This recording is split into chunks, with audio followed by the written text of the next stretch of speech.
Okay, Muhammad sallallahu alaihi wasallam. Nabi Damanomya ye gaungzang. Tami mibu jao ma chapu utwa. Torega ni biro tinsha thote suyin. Allah lan thwa se kala ma sahabari alung taung khoi biro yure Damanomya kale amei shire nga kauro ba lo ma le ti la.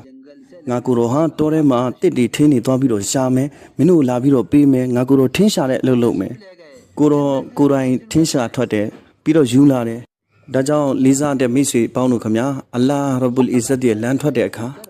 Kurai tachadu khidmat lo de ali chin phyan aung tin yu ba. Khidmat lo bo atwa ko abba chano khai ma so biro. Allah lan thwa se kala ma be aluk de ko ma nga ye asin tan ne ma kai ni bu lo ma tat mat ba ne. Allah lan ma shi themya aluk de aalong ha amali nabuwat phit de. Tamanmya sallallahu alaihi wasallam luk khe de amal phit de. Sahih riwayat to de ma la shi ba de. Allah ne banda ja de ma asat twe khai ma bu banda ha Allah ne asat twe khai ma twa bu atwa.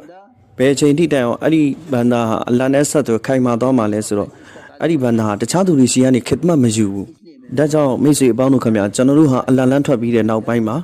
ကိုယ်တိုင်ခစ်မတ်ဝင်လုပ်ပြီးတော့အဲ့ဒီခစ်မတ်ကိုအကြောင်းခံပြီးအကရမ်လုပ်ရမှာအကရမ်ကိုတင်ယူရမှာ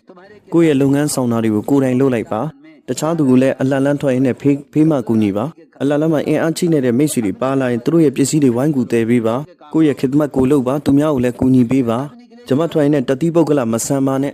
ဒီချာတရကကျွန်တော်ခြုံတယ်ဒီလက်ကလေးဒုက္ခကျွန်တော်တို့ဒီလော်တာဦးကကျွန်တော်ပစ္စည်းအဟုတ်ရဲ့ကျိုးပမှုမှာစာပြီးတစ်ပါးကရှေဟစ်ဖြစ်သွားတယ်Uhud ye tadana chuba mudhu ma sabi de ba shahid phit twa de tu ye janaza la po ro Tamanmya sallallahu alaihi wasallam chwa myan la ro bu le janaza le cha da de di shahid ye mi ba na ba ka tu ta ye myat na ko ji bi ro pyo de oh nga ta ro jannat ye thrin kaung ma la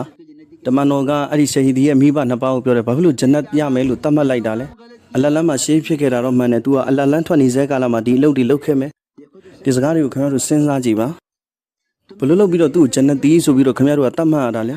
တကယ်တမ်းဆိုရင်စာဟာဘီလည်းဖြစ်တဲ့ဥဟုတ်ရဲ့သာသနာကျိုးပန်းမှုမှာရှေးဖြစ်ခဲ့တာလည်းမှန်တယ်။ဘာကြောင့်သူ့ကိုဂျန်နတီလို့တတ်မှတ်လိုက်တာလဲ။ခင်ဗျားမသိနိုင်ဘူးသူအလ္လာဟ်လန်းထွက်ဆဲကာလမှာအကျိုးမဲ့တဲ့စကားတွေပြောခဲ့မိမယ်။အလ္လာဟ်အာယုဆက်ပြီးနားထောင်လာယာနီအကျိုးမဲ့တဲ့စကားတွေအစီအစဉ်တစ်ခုနဲ့တစ်ခုပြီးသွားတဲ့အခါမှာကျတော့အခုဘာပြန်စလဲလာယာနီတွေပြန်စတယ်။ဟိုမှာကဥဟုတ်ရဲ့ဂျီဟာသာသနာကျိုးပန်းမှုမှာရှေးဖြစ်သွားတဲ့စာဟာဘီဖြစ်တယ်။အဲ့ဒီစာဟာဘီနဲ့ပတ်သက်ပြီးတော့တမန်မြတ်ဆလလောလ္လဟ်အလိုင်းဝါဆလမ်သူမိဘကိုအမိန့်ရှိတာအလ္လာဟ်လန်းထွက်ဆဲကာလမှာထွက်နေနဲ့လာယာနီအကျိုးမရှိတဲ့စကားတွေအကျိုးမရှိတဲ့အလုပ်တွေပြောခဲ့မိမယ်။လိုဒီမဟုတ်ဒါမျိုးပစ္စည်းကမိမိပိုင်ဆိုင်တဲ့ပစ္စည်းတခြားသူမျှဝေသုံးစွဲလိုက်လို့လည်းကိုယ့်အတွက်ဘာမှဆုံးရှုံးမှုမရှိဘူးအဲ့ဒါကိုတွန့်ထုတ်ခဲ့မိမယ်။တခါလေကျတော့ကျွန်တော်တို့ကကိုယ့်ရဲ့ဘာမဟုတ်တဲ့မပြောပါလို့တဲ့ပစ္စည်းလေးတစ်ခုအတွက်နဲ့သူများယူသုံးစွဲတာကိုမကြိုက်တာဖြစ်တတ်တယ်။ဒါကြောင့်မျှဝေသုံးစွဲပါ။တခုတော့ရှိတယ်ဘာလဲဆိုတော့သူများပစ္စည်းအခွင့်မရှိဘဲမကင်နဲ့အခုညီလိုလို့ခွင့်တောင်းမယ်ဆိုရင်လည်းပေးလိုက်ပေါ့။ဒါလေးပေးလိုက်ရလို့ကိုယ့်အတွက်ဘာမှဆုံးရှုံးနေတာမှမဟုတ်တာအီဂျာဇတ်နဲ့တောင်းရင်ပေးလိုက်ဟာဒီစ်တော်မှာနှစ်မျိုးအကြောင်းနှစ်မျိုးနဲ့လာရှိတယ်။ဟုတ်တဲ့သာသနာကျိုးပန်းမှုမှာဒီရှေဟီဒီနဲ့ပတ်သက်ပြီးတော့အမိန့်နှစ်မျိုးရှိထားတယ်။ဒါကြောင့်ဘယ်အချိန်မှလာယာနီစကားပြောမိမလဲ။နောက်တစ်ခုကကိုပိုင်ဆိုင်ထားတဲ့ကိုယ့်ရဲ့ပစ္စည်းငှားရမ်းမှုအတွက်ကိုအခွင့်မပေးဘူး။ဒါသုံးလိုက်လို့လည်းကိုယ့်အတွက်ဘာမှမထိခိုက်ဘူး။ဒါကြောင့်ကိုယ့်ရဲ့မဲနဲ့ကျိုးပန်းမှုတွေကိုအလ္လာဟ်လက်ခံဖို့အတွက်ကြိုးစားပါ။အလ္လာဟ်မလုပ်ပါစေနဲ့ထွက်ဆဲကာလမှာအမှားတစ်ခုခုကျူးလို့မိမယ်။အဲ့ဒီအမှားတွေကြောင့်အလ္လာဟ်ရှင်ကကျွန်တော်မဲနတ်မှာကဘုလ်မလုပ်လိုက်မှာစိုးရင်ရတယ်။တမန်တော်ဆလလောလ္လဟ်အလိုင်းဝါဆလမ်မိမိရဲ့စာတီတွေထန်သွားပြီးတော့ကြေညာတယ်။တမန်တော်ဆလလောလ္လဟ်အလိုင်းဝါဆလမ်ရဲ့စာဟာဘီကလည်းသွားပြီးတော့ကြေညာတာပေါ့။အဲ့ဒီအေလန်ကြေညာချက်ကိုစာဟာဘာတွေရဲ့အတွင်းထဲမှာပြောပြတယ်။အမေရှိတဲ့အချင်းသူဟာအလ္လာဟ်လန်းထွက်ဆဲကာလမှာတခြားသူရဲ့လမ်းကိုပိတ်လိုက်မယ်။ဒါမှမဟုတ်တခြားသူအတွက်နေရာကျင်းအောင်လုပ်လိုက်မယ်။ထို့သူရဲ့ဒီနည်းမဲနတ်အားလုံးကိုအလ္လာဟ်ရှင်ကကဘုလ်လုပ်မှာမဟုတ်ဘူး။ထို့သူဟာအလ္လာဟ်လန်းမှာတခြားသူရဲ့လမ်းကိုပိတ်အောင်လုပ်မယ်။ဒါမှမဟုတ်နေရာကျင်းအောင်လုပ်မယ်။သူရဲ့ဂျီဟာသာသနာကျိုးပန်းမှုကိုအလ္လာဟ်ရှင်ကကဘုလ်လုပ်မှာမဟုတ်ဘူး။အဲ့ဒါကဆဟီးရီဝါယတ်ဖြစ်ပါတယ်။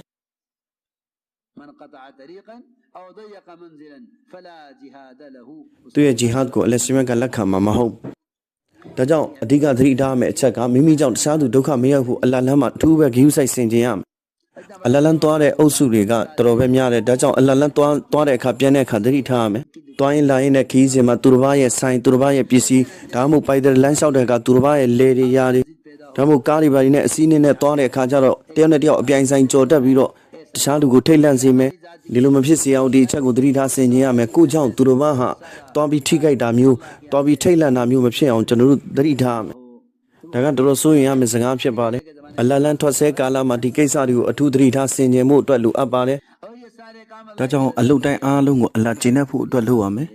အဲ့ဒီစီဖတ်ရဲ့နာမည်ကို ikhlas လို့ခေါ်တယ်။အနေငုရိယာပြစားမှုဟာ shirk ဖြစ်တယ်။ဒါကြောင့်အမလ်တိုင်းကိုနီးရက်ကိုပြပြီးတော့စမ်းစင်ရမယ်။ဘာယူချက်နဲ့ဒီအလုပ်ကိုလုပ်ရတာလဲအလ္လာဟ်ကျင့်တဲ့ဖို့အတွက်လုပ်နေရခြင်းဖြစ်တယ်။ဒါကြောင့်ဟာဒီသ်တော်ထဲမှာလာတဲ့အနေဆုံးပြစားခြင်းဟာ shirk ဖြစ်တယ်။အမလ်တကူပြစားပြီးတော့လုပ်ခဲ့မယ်ဆိုလို့ရှိရင် shirk ဖြစ်တယ်။ဒါကြောင့်အလ္လာဟ်လမ်းထွင်နဲ့လုပ်သမျှအမလ်ဒီအားလုံးကိုဟီဒါယတ်ရဲ့လူလားမှုနဲ့လုပ်ရမှာဖြစ်ပါတယ်။ကိုကျိုးမဖတ်ဘူး။ကုရ်အာန်မြတ်ဆလ္လာလာဟူအလိုင်ဝါဆလမ်ကိုဆာဟာဘီတစ်ပါးကလာပြီးတော့ရှောက်ထားတယ်ယာရဆူလလာလူတယောက်ကအလ္လာဟ်လမ်းကိုထွက်တယ်အလ္လာဟ်ရဲ့ကလီမာတော်မြင်မာသွားဖို့အတွက်အဲ့ဒီရည်ရွယ်ချက်နဲ့ထွက်တယ်အလ္လာဟ်ရဲ့ဒီန်ကိုဖြန့်ချီဖို့နီးရနဲ့အလ္လာဟ်လမ်းထွက်တာဒါပေမဲ့ထွက်ဆဲကာလမှာဒီလိုနီးရပိုက်လိုက်တယ်မြားရန်ရဖို့အတွက်တကယ်တမ်းဆိုလို့ရှိရင်မြားဆိုတာအဲ့ဒီခက်ကအလ္လာဟ်လမ်းမှာဂျီဟတ်မှာလိုအပ်ချက်တစ်ခုဖြစ်တယ်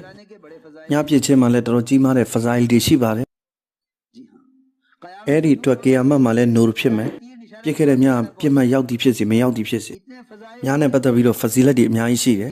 ်ဒီအတွက်ကေတာလ်မှာလိုအပ်ချက်တစ်ခုလည်းဖြစ်ပါတယ်အဲ့ဒီခေတ်ကရန်သူတွေကိုကာကွယ်ဖို့အတွက်လိုအပ်တယ်ဆာဟာဘာကအံ့ဩဖွယ်ကောင်းတဲ့မိကိုမေးခဲ့တာတမန်တော်မြတ်ကအဲ့ဒီဆာဟာဘာမိတဲ့ရရဆူလလာအလ္လာဟ်လက်မှာမြားရဖို့အတွက်အီရာဒါနီယတ်ပိုက်လိုက်မယ်ဆိုရင်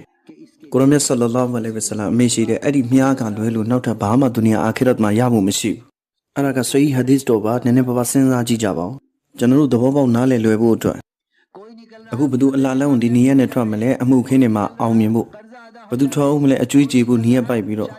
့နေကမရှိဘူးနေကရသွားဖို့အတွက်နီးရပိုက်ပြီးတော့ဘယ်သူထွက်ကြအောင်လဲနာမကျမ်းဖြစ်တဲ့သူကျမ်းမာရေးကောင်းမှုနီးရပိုက်ပြီးတော့ဒါကြောင့်ဟာဒီသ်တော်ထဲမှာအမိန့်ရှိတာဒါကြောင့်ကိုယ့်ရဲ့လူဝင်ဆန္ဒနဲ့လိုအပ်ချက်အခြေအနေနီးရပိုက်ပြီးတော့အလ္လာဟ်လမ်းထွက်ခဲ့မယ်ဆိုရင်အဲ့ဒါလွဲလို့ဘာမှနောက်ထပ်ရဖို့မရှိဘူးအလ္လာဟ်နဲ့အလ္လာဟ်ရဆူလလည်းရဖို့မရှိဘူးကြည်ပါမိတ်ဆွေဘူခါရီရှရီကရဲ့ရီဝိုင်ထမှာလာရှိတယ်ဘူခါရီကျမ်းထဲမှာဒီအကြောင်းရလာရှိတယ်